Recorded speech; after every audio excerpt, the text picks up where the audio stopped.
recognize the song. And Sharif is here to talk to you, who will recognize this next song, if we have it.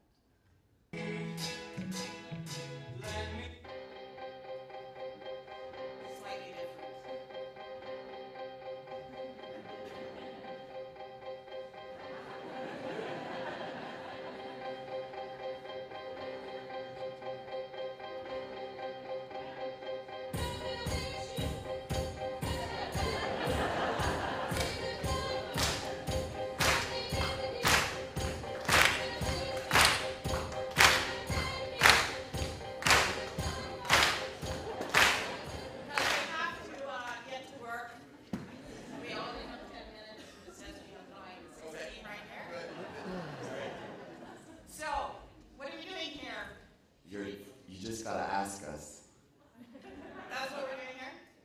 That's what we're doing here.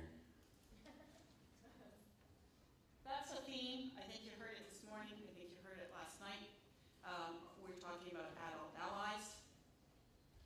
We're talking about partnership, youth-adult partnership. There's a reason we're talking about youth-adult partnership, and we'll let you figure that out, or you come to our workshop and you learn more about it. Why are we going in circles? How did we stop going in circles? Well, why is a really simple answer there. You need us, and we need you. And we need to be there when decisions are made about us, and you need us there when those decisions are made to make sure that they get implemented very well. The concept of youth-adult partnership is actually a new public idea. It's happening because there's a change afoot, which actually is addressing one of the things that's happened to young people in our time. And there has been an increased isolation and segregation in terms of the worlds of young people and where they live and their distance from us as adults in our roles as parents, mentors, coaches, and so forth. Increasingly, our young people live in a more isolated world. And the idea of youth partnership, this new nuance, is an evolution to move us back, actually, to some things that you may be comfortable with. In this evolution, though, we want you to understand that there are some old concepts that are still very active. This idea of helping, supporting, mentoring, coaching, you heard it again here this morning. But there is a difference when we use the word partner.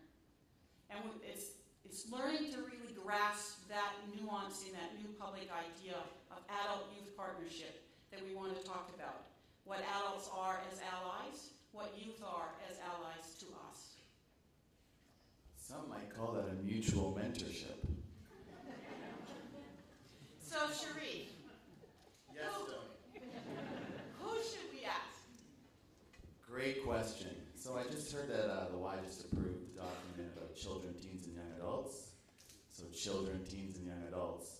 Children of all ages can have voice. And how you ask them is what you'll find out in Copeland Hall later today. So we started with an age here that starts pretty high. We think we can push it even younger, that you can learn to ask and effectively ask young people as young as 5. We know that children as young as 5 have actually helped inform the public indicators in Ireland with a really key indicator of what a healthy household looked like, which the researchers hadn't thought about. Can anybody guess what that indicator was? Young people put this in their drawings. They picked it up from a drawing. Spending time with each other? Well, that was there, but it was actually pets. And we'll tell you more about that if you come to our workshop. But, Sharif, when should we ask? Great question again, Stoney. You're really good at this.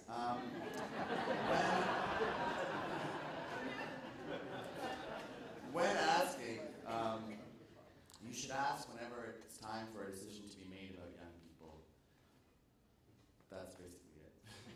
That's a good one because we're running short on time here. So, and where should we ask it? Where does it happen? Wherever young people are. And it doesn't matter, well, it doesn't matter what time. But 9 to 5 doesn't really work with us. But we we are flexible, and you should be too. And we also will be stressing the idea of governance and decision-making at all levels. So an individual choice that a young person makes, an individual choice that an adult makes. Those choices also that happen at the social level between coaches, mentors, and young people. And then at the governance, more sophisticated level in terms of the system. And how do you take a young person through that journey of making good personal decisions right through to helping move the organization forward. We'll also talk about research that shows that when you do this process from beginning to end in your programs right up to your governance, there are benefits for the young people, there are benefits for the adults and staff involved, and there are benefits for the organization. The organization starts to change its culture, not just for young people, but for a whole broad range of other publics that you're also serving.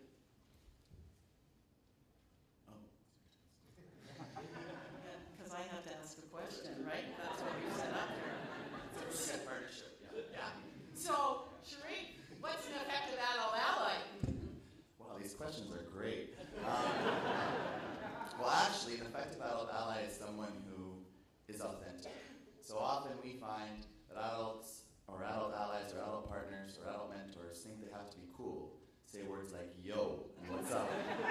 But actually, all you gotta do is just be yourself. When I was a kid, my adult ally from Pinecrest was someone who was an environmental science major, and he was the coolest guy I knew because he was just himself.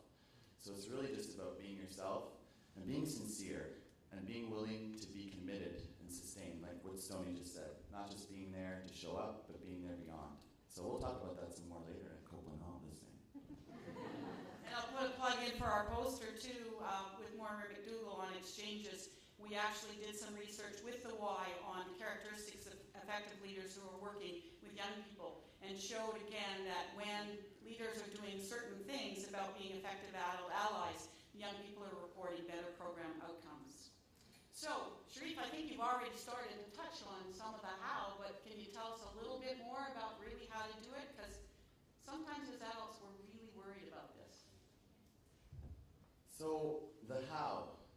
You'll find out in Copeland. No, just kidding. Actually, the how is pretty straightforward.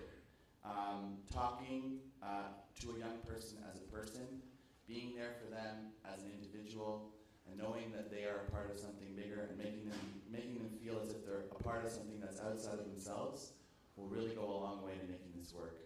And what we see happens when you do this is all outcomes, health outcomes, social outcomes, really improve. And it's a really broad strategy to get some really good things done. So, Sharif, what would you say our key message is? Well, this is a partnership. Just